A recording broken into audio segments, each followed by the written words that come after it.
E desci à casa do oleiro, e eis que ele estava fazendo a sua obra sobre as rodas. No mesmo estágio que ele está ouvindo a voz do Senhor, ele conhece a altura e ele conhece a profundidade. Já vou começar a falar para os irmãos. No mesmo tempo, no mesmo cenário, no mesmo contexto, o profeta Jeremias, ele conhece a altura e ele conhece a profundidade. Ele conhece lugares altos e ele conhece lugares baixos. E aí o que eu já gostaria de falar nessa noite, e chegou agora aqui, é que o motivo de muitos profetas estarem frustrados neste contexto que vivemos. E o que é profeta estar frustrado, pastor José Elias? Profeta estar frustrado é quando ele não atinge os seus objetivos, é quando o sonho não foi alcançado, é quando os projetos, os propósitos e os objetivos não foram concluídos. Aí ele olha e vê que não alcançou, vem um sentimento este que vários de nós que estamos aqui já teve este sabor amargo de ter, que é o sabor amargo da frustração, da decepção. Eu tentei e não consegui, eu queria, mas não alcancei. E o motivo de que muitos profetas estão vivendo frustrados por aí é porque ele teve a falsa ilusão de que profeta de Deus vivia no aplauso, de que profeta de Deus vivia no laurel, de que profetas de Deus vivia sempre num estágio mais alto, ou no lugar mais alto do pódio. Colocaram na cabeça dos profetas desta geração que ser profeta e as profecias se cumprindo e os milagres acontecendo, ele ia ter aplausos, ele ia ter reconhecimento, ele ia ter um tapete vermelho para ele passar. Colocaram na cabeça dessa geração de profetas, de ministros, de levitas, de cantores e pregadores, de que quando você estiver lá no auge, eu vejo, irmãos, eu pastoreio há 21 anos, e eu vejo aqueles irmãos que sofrem, aqueles irmãos que é perseguido, humilhado.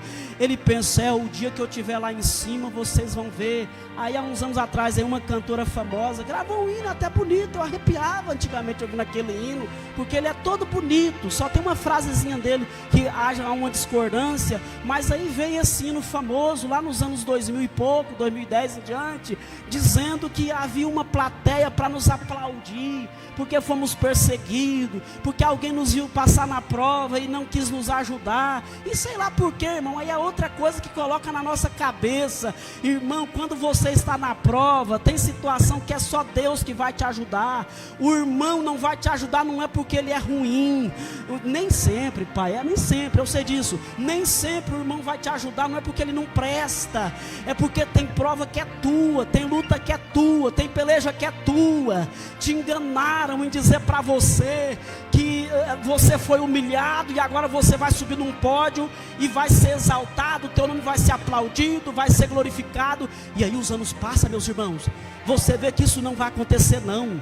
Você vê que quanto mais Deus te usar, mais você é perseguido. Você vê que quanto mais milagre você fazer, mais perto da cruz você chega, mais perto da pedra você chega.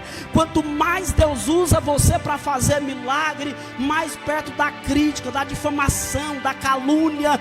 Quanto mais Deus te usa, mais alguém quer jogar o teu nome na lama. E aí você olha frustrado, decepcionado, porque você ouviu alguém dizer, eu vou te honrar, e essa palavra vem, irmão, até hoje. Você acredita? Eu vou falar, Jesus, hein? Você acredita que até hoje, irmão, tem gente que tem coragem de pregar isso, que Deus vai te exaltar, Deus vai te levantar, Deus vai te exaltar. Até hoje tem compositores que têm coragem de compor hino, dizendo sobre a honra, sobre a glória. Irmão, nós seremos honrados quando nós suportar prova, nós seremos honrados e exaltados quando você conseguir passar pela luta de pé. Nós não entendemos, você está vendo, isso até causa um silêncio na igreja, porque não é isso que ouvimos. ouvimos, não é assim que aprendemos. A gente assusta quando ouve esse tipo de palavra. E aí você pega, olha só, no deserto, eu já falei isso aqui, repito, para alguns irmãos não estava.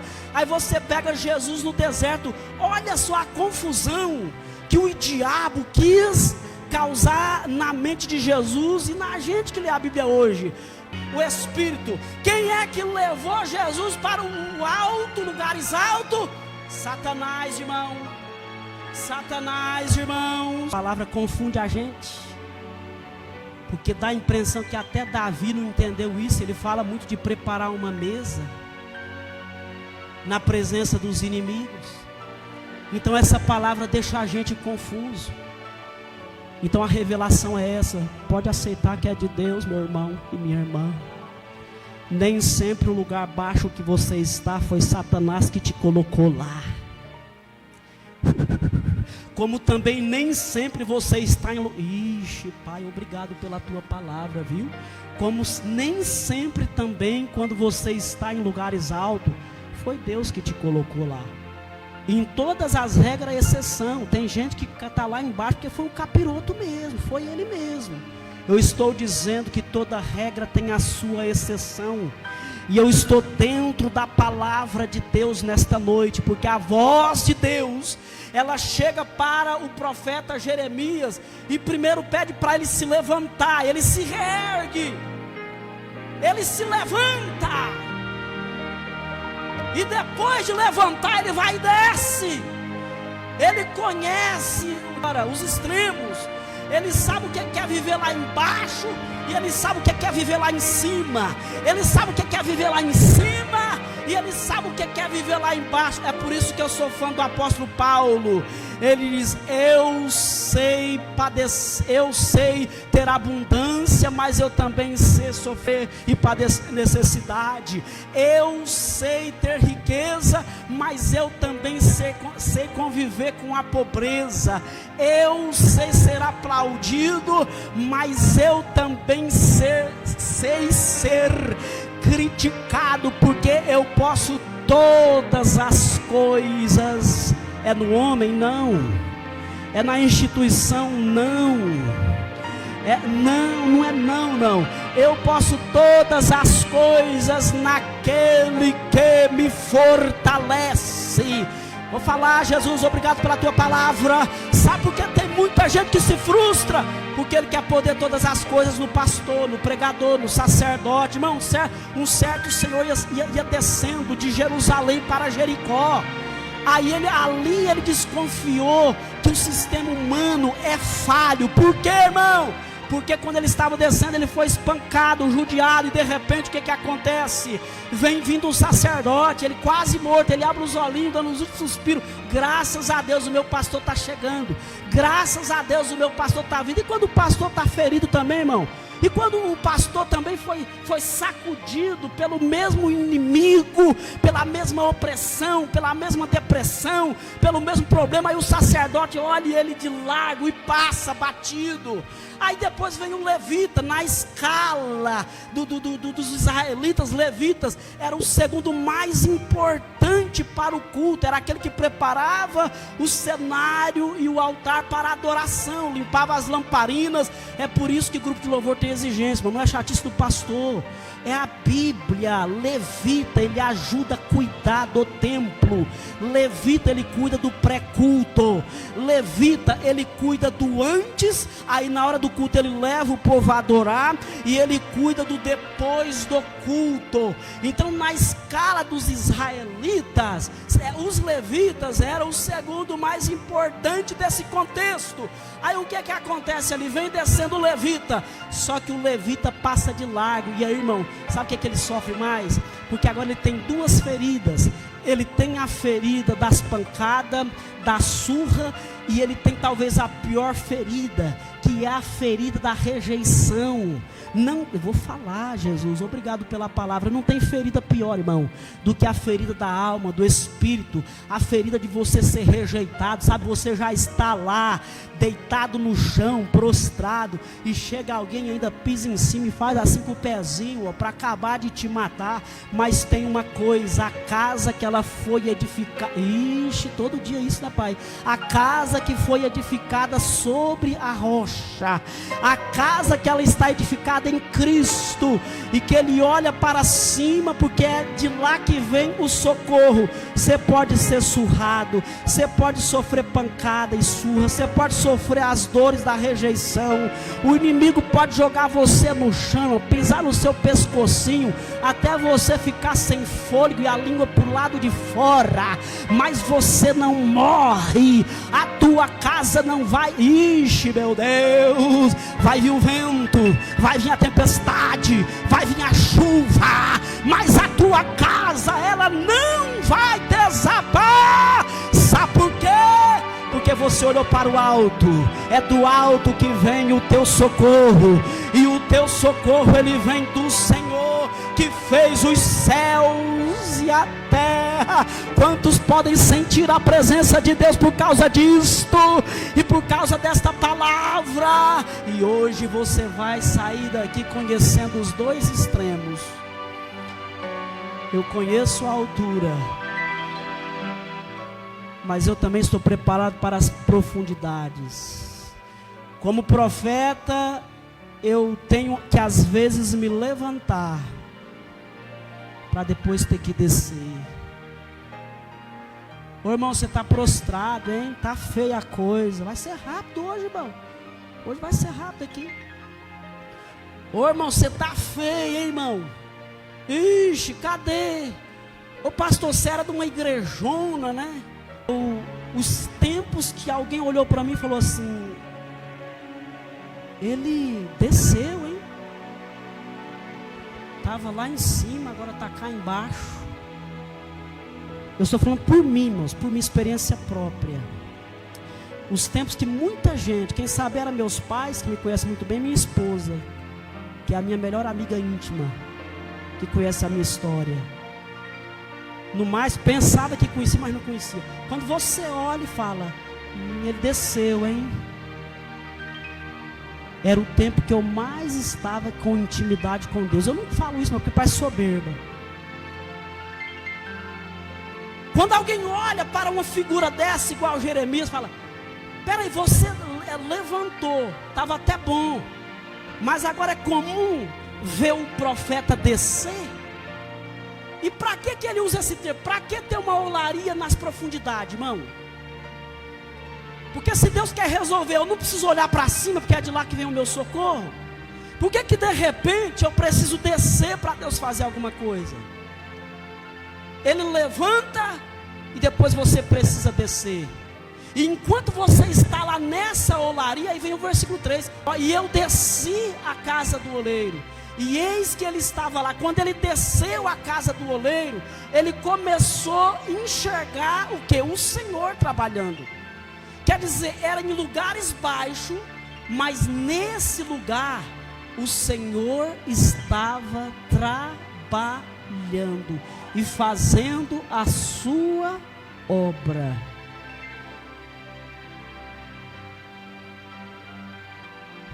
Tem muito momento da tua vida que é só você e Deus que vai entender.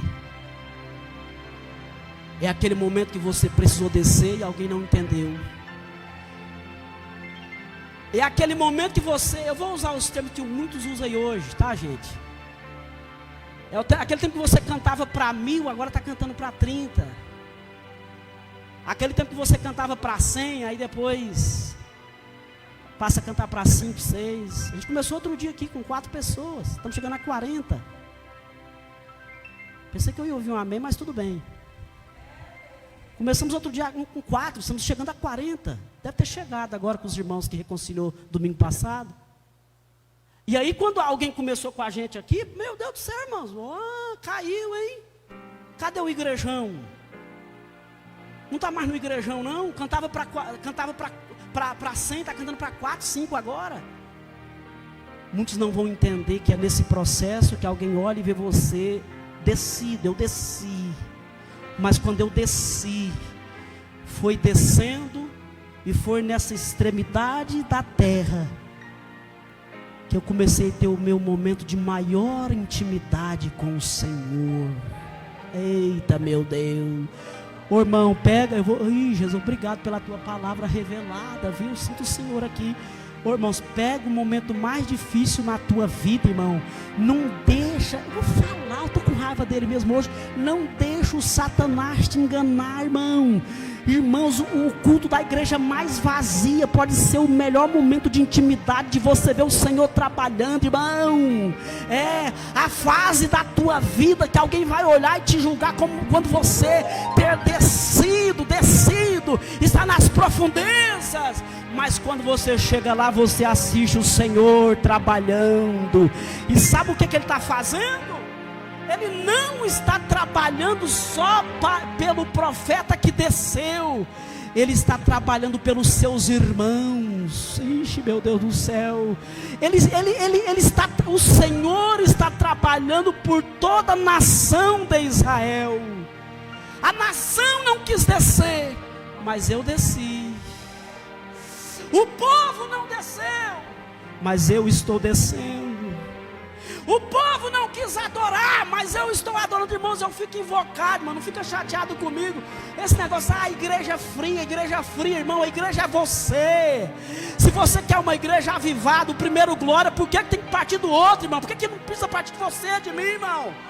Se eu quero jejum na igreja, começa por mim. Se eu quero oração na madrugada, começa por mim. Se eu quero avivamento na igreja, esse avivamento precisa partir de mim. Você é um vaso escolhido. Jeremias entendeu isto. Jeremias entendeu isto. A nação não quer, mas eu vou descer por ela. E quando ele desceu, ele estava na extremidade das profundidades. Lá ele viu o Senhor. O que o Senhor está fazendo aí, Senhor? Eu estou trabalhando num vaso aqui. Mas o que esse vaso representa? Eu estou contando, explicando, irmão. Até porque você conhece também por causa do tempo. Mas o que representa esse vaso aí? A nação. Mas por que a nação? A nação que estava um vaso perfeito, que foi a visão primária que Jeremias viu, irmão. Porque quando está tudo bonitinho é fácil. Você pega um vaso e coloca ali. Todo mundo quer o vaso bonito. Agora quebra esse vaso para você ver. Ninguém quer mais, vai jogar na fossa, vai jogar no lixo. Esse não é o método de Deus, meu irmão. É fácil olhar para o Pedro que falou: Tu és o Cristo, o Filho do Deus vivo. É fácil olhar para o Pedro, irmãos, que olhou para o coxo e falou: levanta e anda. É fácil olhar para o Pedro que ganhou 3.000, 5.000 almas e aplaudir Pedro, o Pedro mártir que diz: eu não sou digno de morrer como meu Senhor. Coloca essa cruz de cabeça para baixo. Eu não tenho dignidade para morrer igual ele. Eu quero morrer diferente. É fácil ouvir essas histórias e contar essas histórias de Pedro. E sobre o Pedro que negou? E sobre o Pedro que disse: eu não conheço este homem? É fácil contar a história de Davi, que foi um homem segundo o coração de Deus. Mas e Davi espreitando Betseba? Olha que cena feia para um homem de Deus.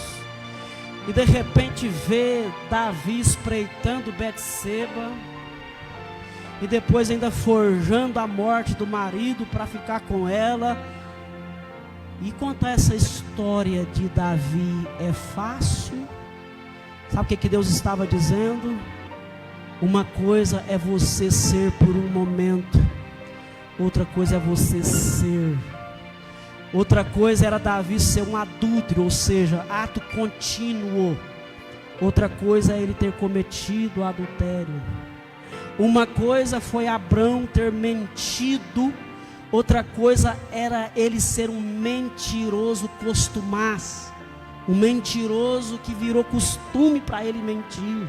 Uma coisa é você viver uma continuidade naquilo, outra coisa é você frear e falar: chega, Satanás, tu já cirandou demais com a minha vida. Igual Jesus falou para Pedro: Satanás já te cirandou, mas fica tranquilo, Pedro, eu ainda conto contigo. E lá na beira do mar ele diz: ainda me amas, Pedro? Senhor, já passei por muita coisa, até disse que nunca nem tinha visto o Senhor, mas eu ainda te conheço. Tu não me conheces, tu disse que não me conhecia, mas eu te conhecia, Pedro, e sabia que você ia passar por isso, mesmo você tendo passado pelas fragilidades.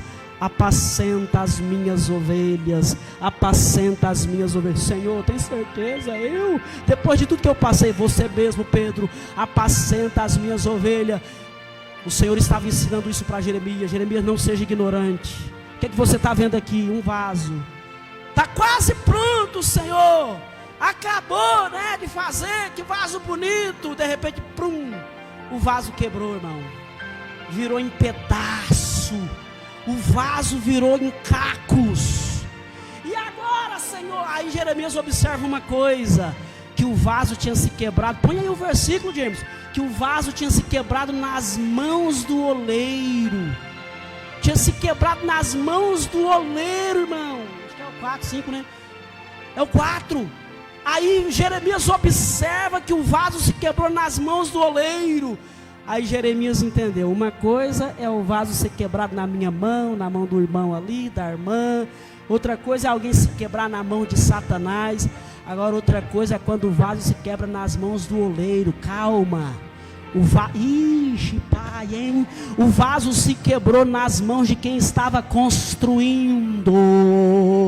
E se ele estava construindo e este vaso se quebrou, ele vai refazer. E foi o que o Senhor fez. Deus estava passando uma mensagem para Jeremias. Diga para Israel que ele vai se quebrar. Ele vai ser levado cativo. É a mesma visão do vale de ossos secos de Ezequiel. É a mesma revelação. Israel vai se quebrar. Vai ser reduzido a vale de ossos secos. Vai ficar um tempo escravo da Babilônia. Mas vai chegar um dia que eu vou refazer este vaso. Eu não quero ir mais adiante não, porque eu quero falar uma palavra profética para vocês aqui, para alguns irmãos. Deixa eu te falar uma coisa. Tem gente que está atrasado ao julgar a tua vida. Tem gente que está atrasado, irmão. Ele ainda olha para você com a lembrança daquele vaso quebrado. Fala, você está atrasado, meu filho. O oleiro já me refez faz tempo.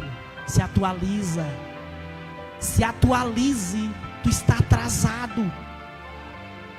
Tem gente que está ainda na fase do Pedro negar Jesus. Ei! Uma nova fogueira foi acesa. Esse Pedro no dia de Pentecoste fez tudo o oposto do que ele tinha feito no pátio da casa do sumo sacerdote, antes de Jesus ser crucificado. Tem gente atrasada, irmão, parou no tempo ao julgar a tua vida, porque tudo que ele quer é que realmente seja verdade. O que te determina que você é por aí, que você está quebrado, derrotado, que você desceu, eu desci sim, mas eu desci a uma oularia, e lá eu me deparei com um oleiro que estava trabalhando sobre as rodas, e eu vi um vaso se quebrando, e ele refez de novo este vaso, e aquele homem disse: assim sois vós nas minhas mãos, vocês vão se quebrar várias vezes, mas todas as vezes que vocês se quebrar, eu vou refazer. Não vou falar para encerrar, irmão. Não aceita o diabo colocar na tua cabeça, irmão, que você está desanimado por causa de igreja, de obreiro, de líder, de pastor, de convenção. Eu já me quebrei muitas vezes sim, mas hoje eu me deparei com um oleiro. Eita, ixi, meu Deus, eu me deparei com um oleiro, que este vaso quebrado que estava nas mãos desse oleiro, ele pôde refazer, restaurar, reconstruir. Ele reconstruiu, irmão. Ele pode reconstruir. Ele pode reconstruir.